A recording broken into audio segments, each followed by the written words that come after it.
आजारी असलेल्या आईला भेटण्यासाठी पुण्याहून नाशिकला जाणाऱ्या एसटी गाडीमध्ये 3 लाडक्या बहिणी बसल्या, पण कळंब तालुका आंबेगाव गावात एसटीचा थांबा नाही। नारायणगाव पर्यंत तिकीट काढल्यास कळंबला तुम्हाला सोडतो असं आश्वासन वाहकाला दिल्यामुळे त्यांनी नारायणगावचं तिकीट काढलं। पण बुधवारी रात्री 16 रोजी 9 वाजेच्या सुमारास या महिला प्रवाशांना पुणे नाशिक राष्ट्रीय महामार्गावर बिबटप्रवण क्षेत्र असलेल्या झाडी झुडपाजवळ एक लहरी इथं अचानक रस्त्यावर सोडून एसटी गाडी पुढे निघून गेली।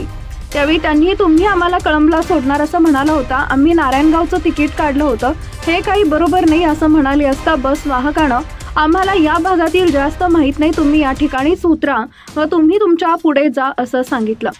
सदर वाहक चालकाच्या बेपर्वाईमुळे जीव मुठीत धरून घाबरलेल्या अवस्थेत महिला रस्त्याच्या कडेला उभ्या होत्या।